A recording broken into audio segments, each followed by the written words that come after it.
तो लोग कोटा जाते हैं, दिल्ली जाते हैं, तो आप जो है हजारीबाग के अलाइंट एकेडमी से पढ़ के जो है तैयारी करके आप जो है जेईई एडवांस में 787 रैंक लेकर आ गए। हाँ, सबसे ज़्यादा मेन डेडिकेशन होना चाहिए और एक अंदर से मोटिवेशन होना चाहिए कि हमको पढ़ना ही है। हम जो गोल सेट किया अपने लिए वहाँ पे जाके खुद को देखना है। जैसे बहुत सारे लोग आर्ट्स पढ़ते हैं कि हमको आईएएस बनना है, तो जैसे इंजीनियरिंग करके भी तो लोग आईएएस बनते हैं ना। हाँ, तो इंजीनियरिंग करने के बाद एक तरीका पता चल जाता है कि कैसे पढ़ना है, क्या पढ़ना है, कितना पढ़ना है, तो उससे कोई भी एग्जाम क्लियर करने में आसानी हेल्प मिलता है। आपकी बेटी तो पूरे राज्य में जो है टॉप की है, फीमेल टॉपर है ये जेईई एडवांस के रिजल्ट में। कैसा लग रहा है मैम आपको? बहुत खुशी मिल रही है, शब्द नहीं है इसको बताने के लिए। कितना घंटा ये पढ़ाई करती? पढ़ाई ये 8 से 10 घंटा करती थी, लेकिन जो भी करती थी वो कंटिन्यू था। ये नहीं कि किसी दिन 8 घंटा पढ़ी, किसी दिन 10 घंटा। तो आपके टीचर जहाँ से आपने कोचिंग ली है वो कितना आपको मोटिवेटेड फील कराते थे, कितना सहयोग करते थे कोचिंग के बाद? वहीं पे बैठ के सेल्फ स्टडी करते थे, फिर डाउट होता था वहीं पे जाके पूछ लेते थे।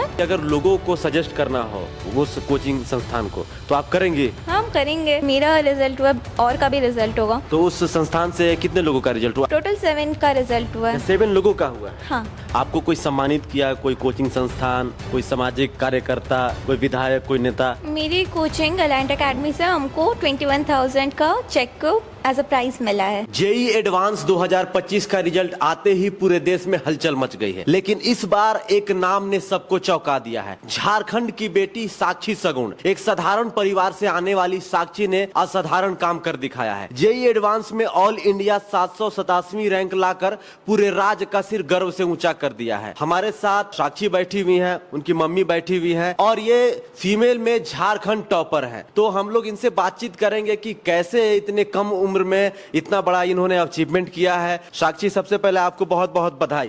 Thank you. जेईई एडवांस का रिजल्ट आ गया है अभी और उसमें आपका 787वीं रैंक आया है, इस पे क्या कहेंगे आप? सबसे पहले तो हम एक्सपेक्ट नहीं कर रहे थे। हम जब मार्क्स देखे तब ना हमको लगा था कि 1500 से 2000 के बीच में रैंक आएगा, लेकिन जब 787 रैंक देखे तो हम बिलीव नहीं कर रहे थे कि मेरा आ गया है। अच्छा, आपको यकीन नहीं हो रहा था? नहीं। क्यों यकीन नहीं हो रहा था? आप जब तैयारी कर रही होंगी तो आपको कभी मेंटली प्रिपेयर नहीं थी कि मतलब 1000 के नीचे मेरा रैंक आएगा? प्रिपेयर थे, लेकिन जब एग्जाम दे के आए थे तब वैसा नहीं लग रहा था। एग्जाम उस लेवल पे नहीं गया था? नहीं। अच्छा, फिर भी लेकिन बहुत अच्छा रैंक लेकर आई है। कौन सा कॉलेज प्रीफर कर रही हैं आप? हम मद्रास या फिर कानपुर में CS ब्रांच को ऑप्ट करेंगे। अच्छा, कंप्यूटर साइंस। हाँ। तो मद्रास मतलब IIT मद्रास। हाँ। तो ये जो है एडवांस का रिजल्ट आया है, IIT की जो है तैयारी करने के लिए आपने कहाँ से कोचिंग ली है? हम हजारीबाग में ही अलाइंट एकेडमी मटवारी से कोचिंग कर रहे थे। तो लोग कोटा जाते हैं, दिल्ली जाते हैं, तो आप जो है हजारीबाग के अलाइंट एकेडमी से पढ़ के जो है तैयारी करके आप जो है जेईई एडवांस में 787 रैंक लेकर आ गए। पढ़े कहीं से भी, बस होना ये चाहिए कि खुद मन से पढ़ रहे हैं और प्रॉपर गाइडेंस मिल रहा है हम लोग को, तो रिजल्ट आराम से आ जाएगा। आप मम्मी है ना इनकी? जी जी। आपकी बेटी तो पूरे राज्य में जो है टॉप की है, फीमेल टॉपर है ये जेईई एडवांस के रिजल्ट में। कैसा लग रहा है मैम आपको? बहुत खुशी मिल रही है, शब्द नहीं है इसको बताने के लिए। कितना घंटा ये पढ़ाई करती? पढ़ाई ये 8 से 10 घंटा करती थी, लेकिन जो भी करती थी वो कंटिन्यू था। ये नहीं कि किसी दिन 8 घंटा पढ़ी, किसी दिन 10 घंटा, मतलब उससे कम पढ़ी। 8 घंटा कम से कम, ज्यादा से ज्यादा 10 घंटा। तो बेटी को इंजीनियर बनाना चाहती है? जी, सपना उसी का है। सपना वो देखी है, सपना साकार भी खुद कर रही है। जैसे क्या होता है कि अभी जैसे ये घर से दूर चली जाएंगी, हजारीबाग से दूर, जैसे आप कह रही हैं कि IIT मद्रास जाना है या कानपुर जाना है, तो फिर आप तो यहाँ पर अकेली पड़ जाएंगी। हाँ, लेकिन कुछ पाने के लिए कुछ तो है, सेक्रीफाइस करना पड़ता है।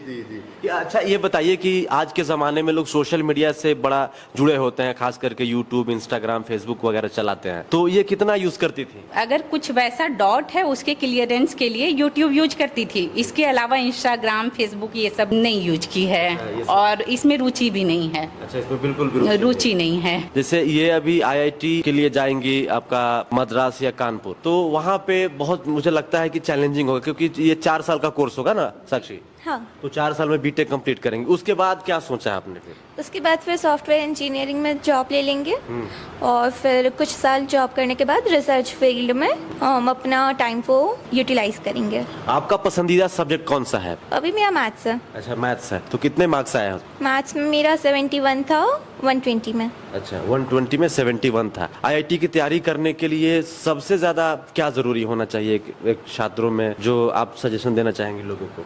सबसे ज़्यादा ज़रूरी डेडिकेशन होना चाहिए, क्योंकि एक लंबा ड्यूरेशन होता है प्रिपरेशन के लिए, और इसमें अगर मोटिवेटेड कंटिन्यूअसली नहीं है तो मुश्किल हो जाता है। कभी आपको ऐसा लगा तैयारी करने के दौरान कि यार बहुत ही जटिल परीक्षा होने वाला है, बहुत ही ज्यादा पढ़ना पड़ता है, छोड़ देते हैं, कुछ और कर लेते हैं, ऐसा कभी लगा मन में? वो जब भी टेस्ट में ऊपर नीचे होता था या फिर चैप्टर हार्ड होता था, लगता ही था, और उस टाइम पे टीचर्स से प्रॉपर गाइडेंस मिलना चाहिए ताकि वापस मोटिवेटेड फील हो सके। तो आपके टीचर जहाँ से आपने कोचिंग ली है वो कितना आपको मोटिवेटेड फील कराते थे, कितना सहयोग करते थे कोचिंग के बाद? कोचिंग के बाद फिर हम लोग का डाउट क्लियरिंग क्लास वहीं पे होता था, हम लोग को वहीं पे बैठ के सेल्फ स्टडी करते थे, फिर डाउट होता था वहीं पे जाके पूछ लेते थे, जितना भी टाइम लगे वो लोग बैठ के साथ में बताते थे। और फिर एकेडमिक हो या फिर नॉन एकेडमिक हो, कोई भी प्रॉब्लम होता था उसको सॉल्व करने का हम लोग साथ में कोशिश करते थे। सफलता के इस सफर में माता पिता का कितना रोल रहा आपके लिए? माता पिता भी मेरे बहुत ज़्यादा सपोर्टिव थे, और फिर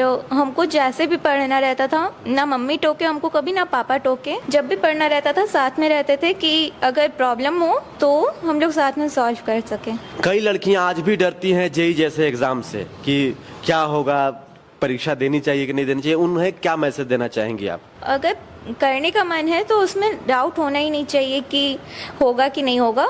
अगर पसंद है सब्जेक्ट्स, बेझिझक लेना चाहिए और फिर तैयारी आराम से करनी नहीं, चाहिए। वो नहीं चाहते हुए कभी कभी ना आदमी कुछ ऐसा सिचुएशन में आता है कि ना डाउट्स होने लगता है। क्या क्या कह रही हैं आप? अगर मेहनत और लगन से किसी चीज के लिए भी लगा जाए, वो किसी भी चीज के लिए, तो सफलता मिलेगी। और मेहनत जो हो वो ईमानदारी से, दूसरे को दिखाने के लिए नहीं। तो अभी तो आपके रिश्तेदार लोग, आप फ्रेंड्स लोग आते होंगे बधाई देने के लिए? जी आते हैं, सारे कॉल भी आता है। आपके जो जितने भी रिश्तेदार होंगे दूर दूर से, कोई मतलब आईआईटी में अभी तक गया है? आईआईटी में तो नहीं गए हैं, एनआईटी में गए हैं। इसके मामा हैं, भैया हैं 2। तो मतलब घर में पढ़ाई का माहौल शुरू से? जी, पढ़ाई का माहौल शुरू से है। इसीलिए, नहीं तो फिर बड़ा मुश्किल होता है ना साक्षी। हाँ। सबसे बड़ा सवाल यह है कि 10वीं से पहले से आप तैयारी कर रही हैं? नहीं, हम 10th के बाद से ही शुरू किए थे। 10th के बाद शुरू की है? हाँ। कितना साल तैयारी की आप? 2 साल। 2 साल। तो कोचिंग भी 2 साल से लगातार ले रही हैं? हाँ। कोचिंग में कितना घंटा पढ़ाया जाता था? कोचिंग में 4 घंटा का क्लास होता था और 6 से 8 घंटा का सेल्फ स्टडी होता था। तो 4 घंटा कोचिंग में और 6 से 8 घंटा घर पे? नहीं, कोचिंग में ही सेल्फ स्टडी होता था। कोचिंग में और घर पे? घर पे आराम करती थी। अच्छा, घर पे आके आराम। जी। तो अभी तो बोल रहे कि वहाँ 8-10 घंटे वहाँ पढ़ रहे, तो फिर इंसान को सोना भी तो है थोड़ा सा। घर में आके आराम करती थी, और कभी ऐसा हुआ कि वहाँ से केवल पढ़ के आई है जी।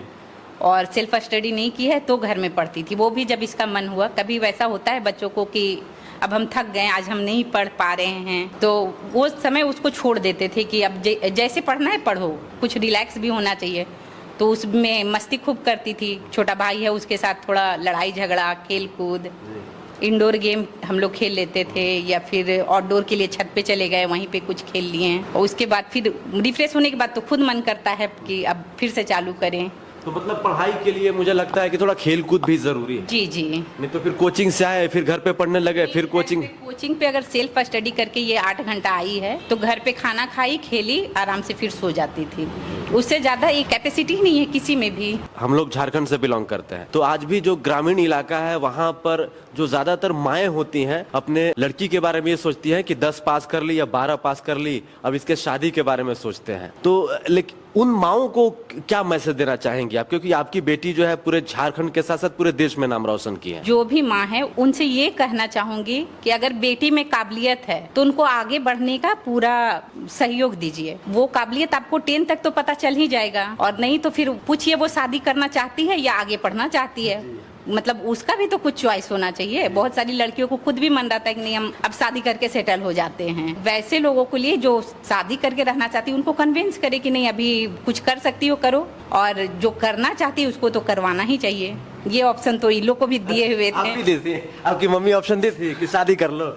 नहीं, शादी का ऑप्शन नहीं दिए थे, बोले पढ़ना है जितना उतना पढ़ो, नहीं पढ़ पाओगी बोल दो, फिर सोचेंगे क्या करना है। अच्छा, तो मम्मी की तरफ से पूरा ऑप्शन था? हाँ। तो आप क्या सोची? हमको पढ़ना ही था। तो ये मतलब आपने कब डिसाइड किया कि हमको जो है आईआईटी जाना है, बीटेक करना है, मतलब किस उम्र में, मतलब 10वीं से पहले या 10वीं के बाद में? तो हमको हमेशा से ही मैथ्स बहुत ज़्यादा पसंद था, और फिर 10th के बाद हमको इसलिए पीसीएम चूज कर रहे थे, और फिर पीसीएम के साथ साथ सोचे कि इसके लिए भी प्रिपेयर कर लेते हैं। जैसे बहुत सारे लोग आर्ट्स पढ़ते हैं कि हमको आईएएस बनना है, तो जैसे इंजीनियरिंग करके भी तो लोग आईएएस बनते हैं ना। हाँ, तो इंजीनियरिंग करने के बाद एक तरीका पता चल जाता है कि कैसे पढ़ना है, क्या पढ़ना है, कितना पढ़ना है, तो उससे कोई भी एग्जाम क्लियर करने में आसानी, हेल्प मिलता है। जी, अब तो आपका रिजल्ट आ गया, आपने जो है ऑल इंडिया रैंक भी चेक कर ली है। अगला प्रोसेस क्या होने वाला है? अब काउंसलिंग कल से शुरू हो गया है और फिर काउंसलिंग 22 तारीख तक चलेगा, उसके बाद फिर कॉलेज मिलेगा। तो कब से ये सेशन शुरू होता है? सेशन नॉर्मली जुलाई एंड तक शुरू हो जाएगा। तो फिर आप जब सेशन के लिए जाएंगे, पढ़ाई करने के लिए जाएंगे, तो हजारीबाग आना तो फिर एकदम कम हो जाएगा, फिर छुट्टियों में सिर्फ आएंगे।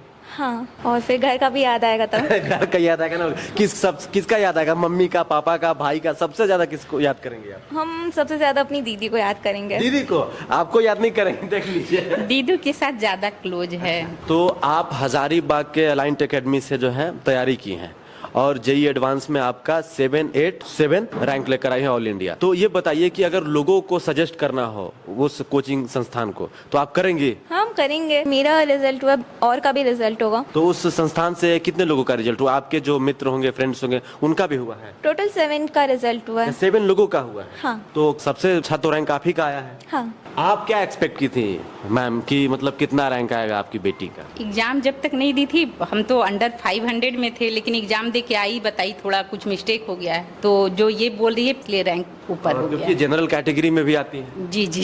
जी। साक्षी, आपने आईआईटी जेई एडवांस में ऑल इंडिया रैंक 787 लेकर आई हैं। आपको कोई सम्मानित किया? कोई कोचिंग संस्थान, कोई सामाजिक कार्यकर्ता, कोई विधायक, कोई नेता? मेरी कोचिंग अलाइंट एकेडमी से हमको 21,000 का चेक एज अ प्राइज मिला है। अच्छा, 21,000 रुपए का आपको प्राइज मिला है? हाँ। क्योंकि आपका रैंक बहुत अच्छा आया। और भी किसी को मिला है? उसके बाद फिर शेखर और मिठू को भी मिला है।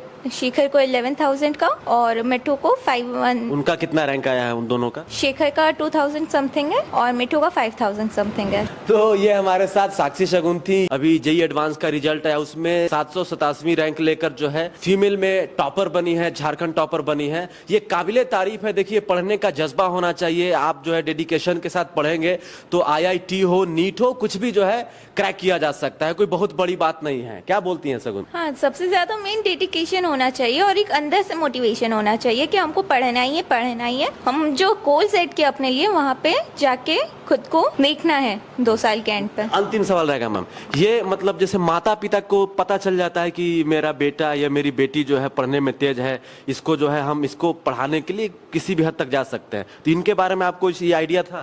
जी जी, इनके बारे में, इसकी दीदी के बारे में, सबके बारे में बचपन से ही आइडिया था। आप कितना पढ़ी मैम? मैं ग्रेजुएशन की हूँ। इनके पापा? इनके पापा MBA किए हुए हैं। MBA किए हुए जी। तो घर में देखिए पढ़ाई का माहौल है, तो इसीलिए थोड़ा सा जो है ये और भी पढ़ने में तेज है। बहुत ही अच्छा लगा। मेरी शुभकामनाएं हैं, खूब तरक्की कीजिए, झारखंड का नाम रोशन कीजिए, साथ ही साथ माता पिता का भी नाम रोशन कीजिए और बढ़िया इंजीनियर बनकर आइए और लोगों को सेवा भी दीजिए। Thank you. चलिए, कैसा लगा वीडियो आप कमेंट के थ्रू बताइए। वीडियो को खूब शेयर कीजिए। जोहार, जय हिंद।